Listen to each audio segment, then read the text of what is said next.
말씀을 상고할 때마다 되새기고 믿음으로 고백되어지기를 소망합니다. 몇 절이에요? 이제 23장 26절인가요? 25절까지 우리가 읽었죠. 저희의 구하는 자고 밀람과 살이 인하여 옥에 갇힌 자를 놓고 예수를 넘겨주어 저희 뜻대로 하게 하였다. 그리고 난 다음에 이어서 이제 26절에 있는 말씀입니다. 저희가 예수를 끌고 갈 때 예루살렘에 멸망되어진다라고 하는 것을 예수님께서 예언하고 있는 말씀인데요.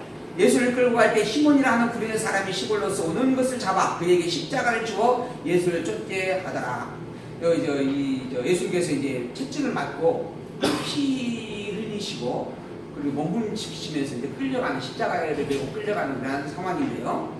그 십자가를 지고 서지도 못한 상황이 되어졌어요. 그래서 마침 그때 그 길을 지나가고 있는 시몬이라고 하는 구레네 사람이 있었는데 이 시몬을 붙잡아다가 로마의 군병들이 십자가를 대신 짊어지고 골고다로 가게끔 했다라고 하는 부분이죠. 그리고 예수님이 그곳에 결국은 가게 되어졌습니다.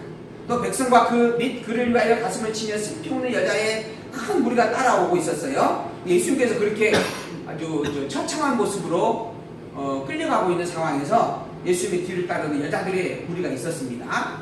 예수께서 돌이켜 그를 향하여 이야기합니다.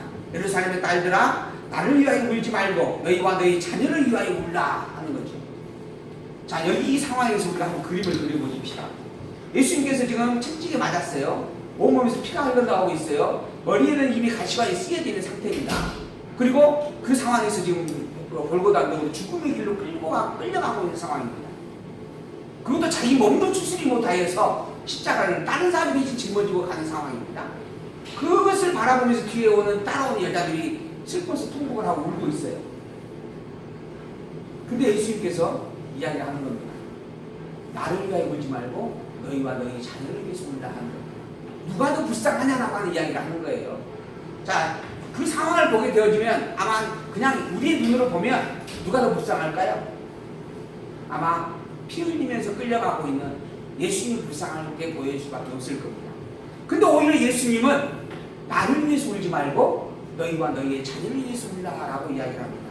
왜냐하면 29절 보라, 날이 이르면 사람들이 말하기를 수태 못하는 이와 행사하지 못하는 배와 먹이지 못하는 젖이 복이 있다 하리라. 그때 사람이 산들을 대하여 우리 위에 무너지라 하며 작은 산들을 대하여 우리를 덮으라 하리라. 푸른 나무에도 이같이 하거늘 마른 나무에는 어떻게 되리요?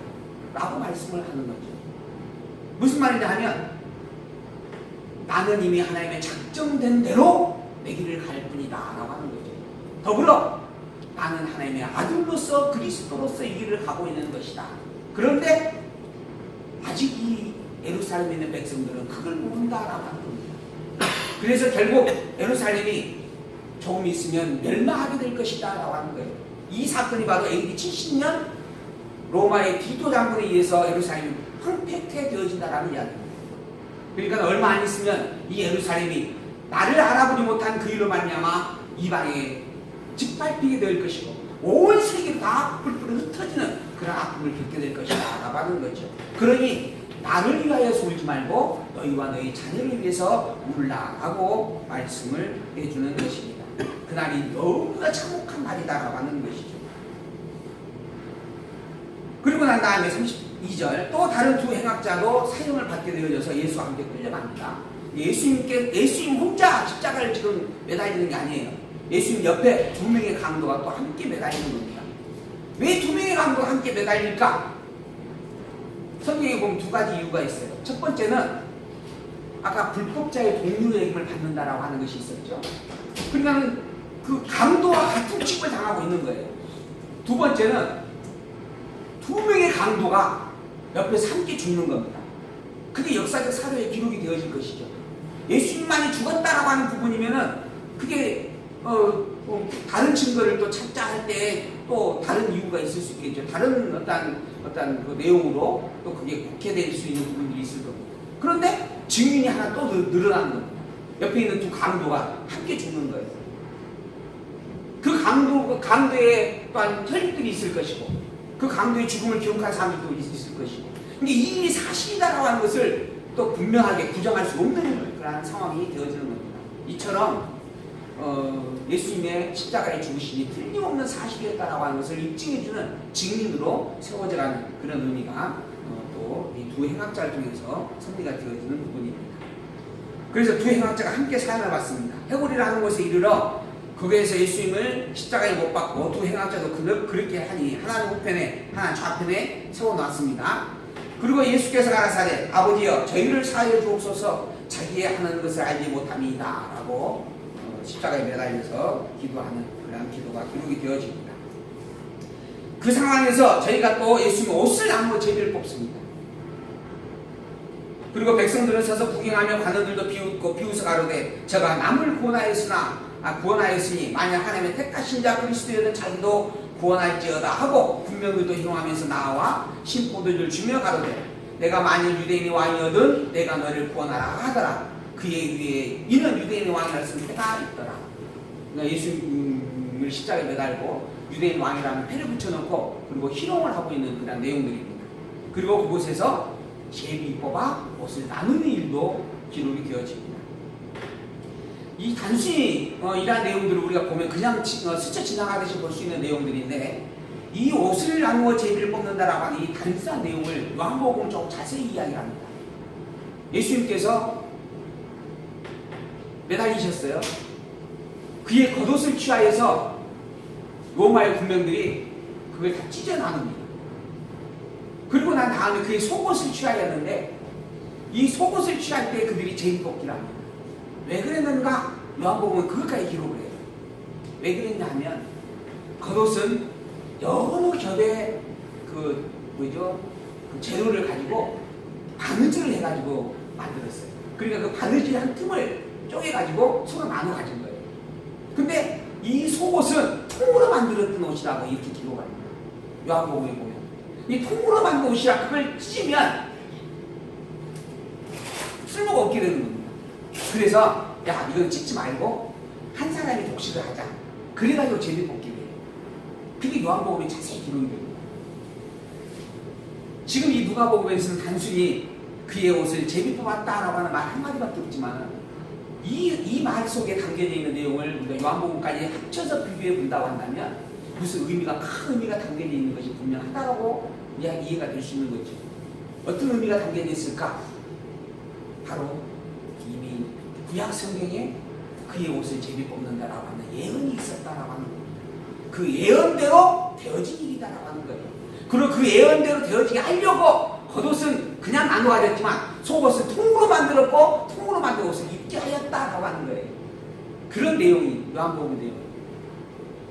이렇게 아주 친밀한 그 한마디 한마디가 다 하나님의 작정과 예정된 뜻을 따라 성립되고 있는 것임을 표현을 하고 있는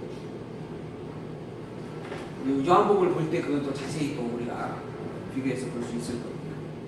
이처럼 이 모든 것 사건 하나하나가 다 구약의 예언된 예언의 말씀이었고 그 말씀을 이루고 있는 성취의 성의들이다.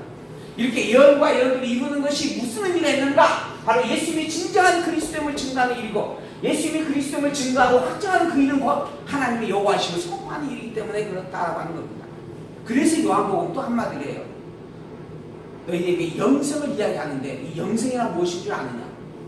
참 하나님이신 유일 진리이신 참 하나님을 아는 것과 그의 보내신 그리스도 예수를 아는 것이다. 이 두 가지를 한 번에 묶어서 이야기를 합니다. 그래서 제가 이제 다음 시간부터 요한복음을 할 텐데 요한복음은 우리가 본문을 함께 읽어가면서 살펴보려고 합니다. 마태마가 누가복음을 통하여서 그렇게 확인되어졌던 예수님이 왜 그리스도인가라고 하는 것을 우리가 이제 요한복음의 말씀을 통하여서 직접적으로 선포받기를 원하여서 그래서 요한복음은 할 수만 있으면 우리가 앞으로 한 절 한 절씩 돌아가면서 읽어가려고 그렇게 제가 계획을 하고 있어요. 요한복음 내용 속에 그런 아주 재밌는 이야기들이 너무 풍부하게 담겨져 있더라 하는 거죠. 그리고 또한 우리가 지금까지 공부한 내용의 결론이 담겨져 있습니다. 그래서 지금까지 우리가 살폈던 내용을 머리에 두고 있다면 요한복음 본문만 읽어가도 그게 얼마나 정말 확증되어지는 말씀인가라고 분명히 또 통해질 수 있을 거예요. 성경에 왜 한 분일 수밖에 없는가? 그리고 왜 한 분으로 우리가 이해되어져야 하는가? 라고 하는 것을 더 분명하게 살펴볼 수 있는 시간이 되어질 되어질 겁니다. 자, 예수님께서 이제 제일 뽑히는 부분들, 그리고 나서 39절, 달린 행악자 중 하나는 비방하여 가로되 내가 그리스도가 아니냐 너와 우리를 구원하라 이야기를 합니다. 그러나 그 반대에 있는 다른 한 사람이 그를 꾸짖습니다. 내가 동일한 정죄를 받고도 하나님을 두려워 아니하느냐. 우리는 우리의 행한 일에 상당한 법, 우리는 우리 죄로 인하여서 당연히 죽는 것이다 하는 거예요. 그러나 이 사람의 행한 것은 옳은 것이 옳지 않은 것이 없었다.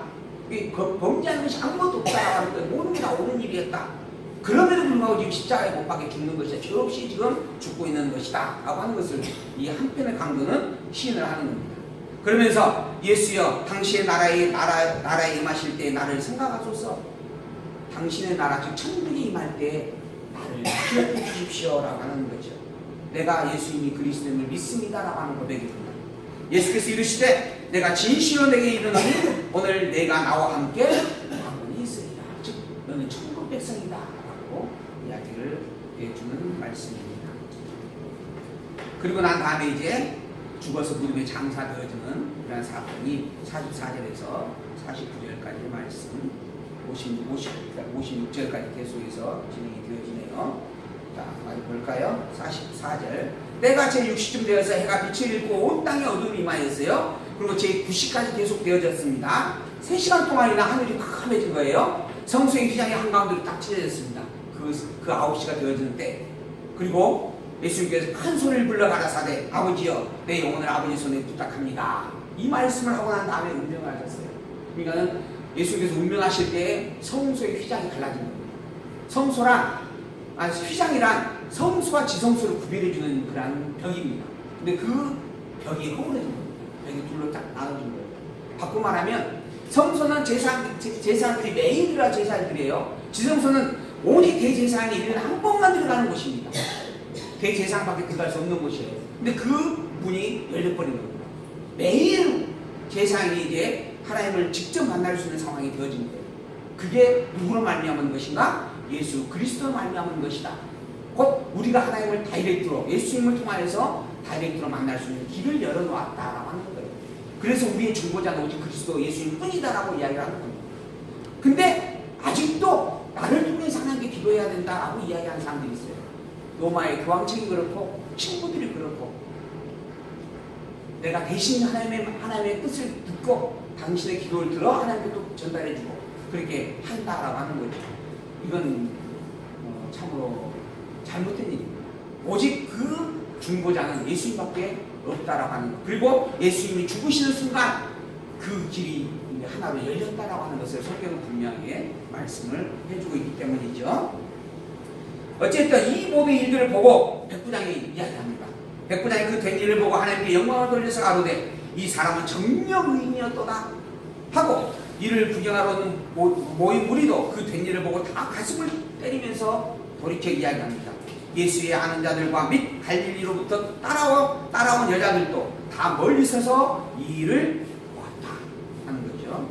그러니까 예수님께서 정말로 하나님의 아들 그리스도였다라고 하는 것을 백부장이 너무 분명하게 선포를 하는 것이고 거기에 모든 사람들도 그에 참여했다라고 하는 것을 인정을 해주고 있는 그러한 말씀들입니다. 공의의 의원으로 선하고 의로운 요셉이라는 사람이 있었어요. 저희의 결의와 행사에 가타 참여하지 아니하였어요. 그는 유대인의 동네 아리마드 사람이고 하나님의 나라에 기다리는 자였는데 빌라도에게 가서 예수의 시체를 내려달라고 요청을 합니다. 이를 내려서 그리고 세마포를 싸가지고 아직 사람을 장사한 일이 없는 바위에다가 한 그 무덤에 장사를 하게 되어집니다. 예수님께서 죽으셨어요. 그리고 성소의 휘장이 찢어졌어요. 그리고 난 다음에 이제 이 아리마드 요셉이라는 사람이 빌라도를 찾아가서 예수님이 죽었고 그 시체를 이제 장사할 수 있도록 허락해 주십시오라고 요청을 했어요. 그리고 허락을 받아서 무덤에다가 장사까지 했다라고 하는 겁니다. 그날이 바로 예비일이었고 안식일이 거의 다 된 상태였다. 안식일 바로 직전에 그 일이 이루어졌다라고 하는 거죠. 예수께서 죽으신 것은 너무 분명하고 결국 무덤이 장사까지 되어졌다라고 하는 거죠. 이에 갈릴리에서 예수와 함께 온 여자들이 뒤를 쫓아서 그 무덤과 그의 시체를 어떻게 둔 것을 보고 돌아가서 향품과 유향을 예비했습니다. 저기에 예수님을 안치했구나 라고 알고 그리고 이제 향품과 유향을 준비해서 찾아오기를 예비한 겁니다. 왜냐하면 다음날 안식이기 때문에 안식일 날 아무것도 못하잖아요. 그래서 미리 사놓은 겁니다. 그리고 난 다음에 이제 다음날 안식 후 첫날 그 무덤을 찾아갔어요. 그랬더니 무덤이 비어 있습니다. 그 이야기는 우리가 다음 시간에 아마도 좀 더 살펴보기로 하고, 어찌됐든 오늘 이 시간까지 내용을 통해서 우리가 정리해보면 예수님께서 십자가에 죽으신 것은 틀림없는 사실입니다. 수많은 사람들이 목적을 했고 직접 매달아 죽인 자들도 있었습니다. 그리고 또 예수님께서 하나님의 아들의 권세를 드러낸 일도 거기에 있던 모든 사람들이 직접 경험하고 확인한 일입니다.